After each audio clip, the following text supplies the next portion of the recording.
교수님 아까 김영호 위원장님께서 뭐라고 질문을 하셨냐면 한양대에 오셔서 예산을 얼마큼 가지고 왔냐 이렇게 얘기를 하셨어요.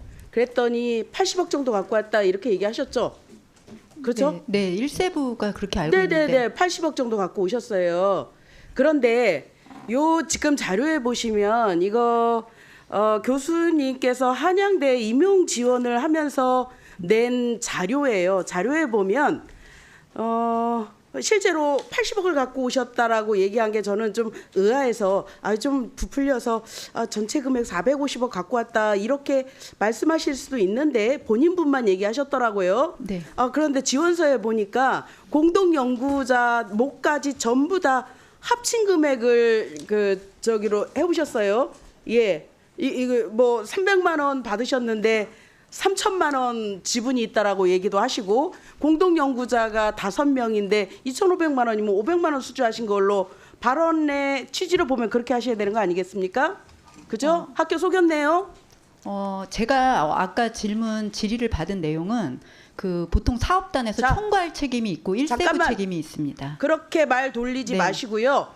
지금 이 임용 서류에 넣은 자료대로 하려면 450억 갖고 오셨다고 해야 되는 거예요. 289억과 160억, 450억 갖고 오셨다고 해야 되는 건데 아주 정확하게 양심상 80억이라고 얘기하시고 그래서 제가 양심 있네 그러고 봤더니 임용 서류에는 가짜로 이만큼 불려서 해 갖고 오셨어요.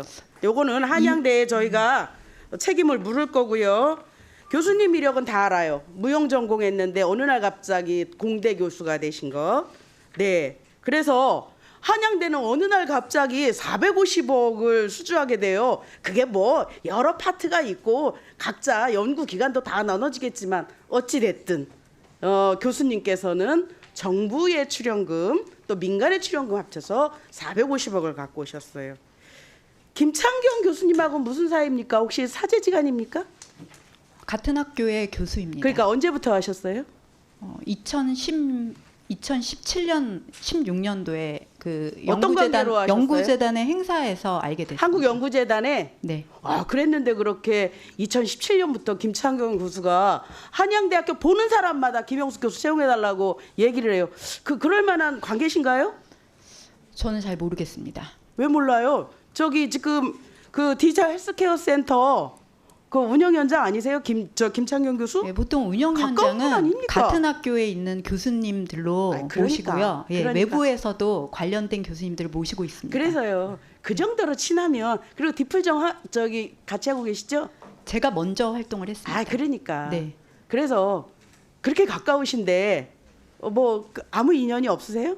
그냥 연구재단에서 만난 사이예요? 한간에 인연이라고 물어보시면 제가 아까도 말씀드렸지만 워낙 그런 4차 산업혁명 시대와 디지털 관련해가지고 많은 특강과 유튜브를 하셔서 저희한테 그 문제를 해결하는 인사이트를 많이 제공해 주셨습니다. 갑자기 왜 그렇게 각별한 사이가 되셨어요? 이렇게 막 교수님을 인문학 교수님을 저 공대 교수로 뽑아달라고 이렇게 할 정도로 제가 압력을 막 의원님 넣으셨던데. 죄송하지만 저는 예술고등학교를 나왔긴 했지만 서울사대 체육교육과에서 무용을 전공하지 않았습니다. 예, 서울대 4대 체육과는 무용 전공이 없습니다. 의원님. 어쨌든 네. 관련한 체육, 무용 이런 거 전공하셨잖아요. 지금 무용 교사도 하셨잖아요. 해외 유럽이나 자, 이런 쪽에서는 됐고요. 이런 연구자들이 그러면 많습니다. 김창경 교수와의 관계는 뭐 따로 하실 얘기는 없다? 저는 굉장히 존경하는 분이고요. 이런 쪽에 우리가 새로운 환경에 대처할 수 있는 여러 가지를 항상 정책으로 막 발표하시고 부럽습니다. 그다음에 학생들 교육을 그렇게 하는데 네. 저는 그 정도의 그런 얕은 측면에서 잠깐만요. 그만 말씀하시고요. 그 정도의 얕은 인연인데 막 교수로 추천을 하고 엄청나게 예산도 따주시고 막 그래요. 그런 적은 없습니다, 의원님. 부럽습니다. 네. 저기 보시죠. 대학원 전임교원 1, 2차 면접 그 회의록 한번 보시죠. 참 이례적인 사건이에요. 한양대의 공공정책대학원에 면접을 냈는데 면접을 보는데 교수님 두 분이 사인을 안 하셨어요. 그래서 이 면접은 취소가 됐어요.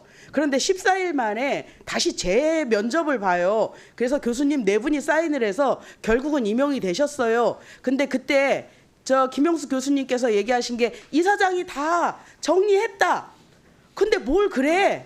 그렇게 말씀드린 적 그렇게 없습니다. 얘기했대는데요. 없습니다. 의원님. 아이 진짜 그러실래요? 아, 그리고- 다음번에 우리가 사학 비리 관련해서 할 건데 그때 저 이사장 또 모시고요. 요 관련 교수들 그날 면접 들어갔던 교수들 다 다시 모실 거예요. 거짓말 하시면 안 됩니다. 네네, 없습니다. 없어요. 예, 그렇게 얘기들을 하더라고요. 그런데 너무도 특이한 게 다른 학교는 1차 면접에서 떨어지면 그날로 끝이에요. 다시 재면접 기회 안 줍니다. 그런데 이사장이 결국 굳고 다시 재면접을 보라 그래서 심사위원단을 다시 꾸려요. 아이 그래서 교수님을 합격을 시켜요. 저는 학교의 절차에 따라 절차를- 대응을 했고요. 행정팀에서 연락이 절차를 왔습니다. 어겼더라고요. 보통 총장에게 2명의 교수를 추천을 하고 그 중에서 이사장이 1명을 채택하게 돼 있는데 한양대는 교수님 달랑 한 분 넘어가시대요. 의원님, 저는 학교가 진행하는 대로 지원자였기 때문에 알겠어요. 네, 이사장이 지원 절차에 따라 얼마나 했습니다. 이사장께서 얼마나 돈 갖고 올 교수라고 위했겠어요. 그죠? 예. 다음번 넘겨주시면 저 임용 확약서 보내주세요. 보여주세요. 임용 확약서. 이거 교수님 임용 확약서죠? 보시면 아시겠습니까? 교수님 임명할 때 계약서잖아요. 네네, 네, 맞습니다. 여기에 보면 뭐라고 써 있어요? 재임용 요건이 임용 기간 동안 연평균 외부 연구비 수주 실적 5억 원 이상 이렇게 돼 있죠. 네, 맞습니다. 그러니까 매년 5억 원을 갖고 와야 되는 거예요. 아예 제그 재임용 조건이 굉장히 까다로웠고 그 임용 조건을 제가 다 해서 지금 재임용이 됐습니다. 저는 보다 이런 계약서는 처음 봐요. 대한민국에 어떤 사학이 교수한테 매년 5억씩 돈을 갖고 오는 조건을 겁니까? 이거 한양대 역사상 5억 원씩 매년 5억 원씩 갖고 오겠다라고 한 사람 김영수 교수 최초예요. 저는 행정학교의 직원이 아니고 운영자가 아니라서 그 부분은 제가 대답을 드릴 수가 없습니다. 아 의원님. 이거 본인이 계약하신 거잖아요. 아니 그 계약 조건에 대해서는 학교가 제시하는 거고. 아 이거 받아들였으니까 계약한 거 아니에요. 저는 받아들일 수가 뿐이 없습니다. 지원자이기 때문에요, 의원님. 아니 이거 불편하면 교수 안 하면 되죠. 저는 특별 채용이었습니다, 의원님. 아 특별 채용이고 일반 네. 채용이고 그거 상관없어요. 이런 조건을 달아서 채용을 했는데 교수님이 응했어요. 예. 왜요? 갖고 올 수 있었어요? 학교가 제시한 거에 대해서 저는 대응을 하고 거기에 절차에 따라 진행하는 이게 것만 진행을 일반적이었습니까? 했습니다. 교수 임용 그 사례 일반적이에요? 모든 학교에서 연구 실적이나 연구비 관련해 가지고 학교의 발전에 역할을 할 수 자, 있으면 특채로 뽑는 걸로 알고 있습니다. 대부분이 학교들은 논문 실적이나 이런 것들을 하지 이렇게 연구비 5억 갖고 와라 이런 계약은 달지 않아요. 이거는 한양대 역사상 교수님이 최초예요. 그거는 몰랐습니다. 저는 학교가 제시하는 거에 따라서 그런 얼마나 돈 조건에 갖고 올 자신이 있었으면 이런 거를 해요. 이미 확약돼 있었던 거죠. 돈 갖고 올 수 있는 의원님 아닙니다. 아니라고 얘기해도 자료가 나와요. 저 오늘- 조건을 못 맞추면 재임용이 안 되기 때문에. 그러니까 네. 저 조건을 어떻게 맞춰요? 다른 교수들은 못 맞춰요. 그러니까 어디선가 돈을 주겠다고 약속을 했으니까 저 조건을 받아들인 의원님, 거잖아요. 그거는 아닙니다. 아니라고 해도 이렇게 자료가 근거가 있는데 그거 아니라고 하면 아닌 게 됩니까? 제가 학교의 펀드를 모든 학교의 임원 자, 서류에는 됐고요. 계획을 쓰게 돼 있고요. 자, 알겠습니다. 이거는 국민들께서 판단하실 일이고요. 그 교수께서 한양대에서 개설한 과목이 뭔가 마음을 읽는 헬스케어, 예술을 통한 마음 챙기기 이해하기, 움직임과 디자인 띵킹 이런 것들이에요. 이 데이터 사이언스 학과 뇌심리학 전공하시는 분이 개설할 과목이 맞습니까 이게?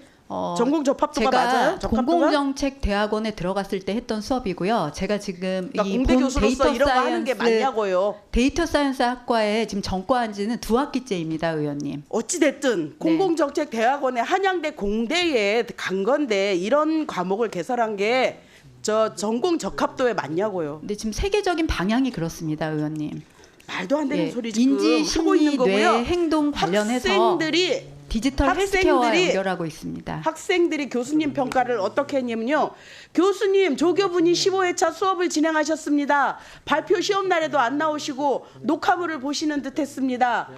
교수자의 수업 준비가 부족합니다. 학부 수업을 재탕하거나 본인의 직원들에게 강의를 대신 진행하게끔 하였습니다. 이게 뭔 짓이에요? 그 부분은 제가 이제 그 일부분이고요, 의원님. 제가 이제 수업이나 출장이 있을 부분에 아마 그런 15주 내내 조교가 했어요? 조교가 있는데 15주 내내 저 출장 갔어요? 그 부분은 제가 그 납득하기 어렵습니다, 의원님. 이거 교수님 강의 평가에 나온 내용이에요. 학생들이 쓴. 제가 강의 평가는 저 다 지금 95점 이상. 거짓말하지 말아요. 시 받은 것도 있어요. 하나 제가 다 받았어요. 네, 다 하나 봤어요. D를 받았습니다. 나머지는 다 95 이상입니다. 진짜 네.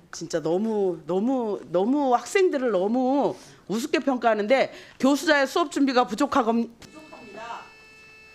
네, 위원님 제가 그런 부분은 수업을 하면서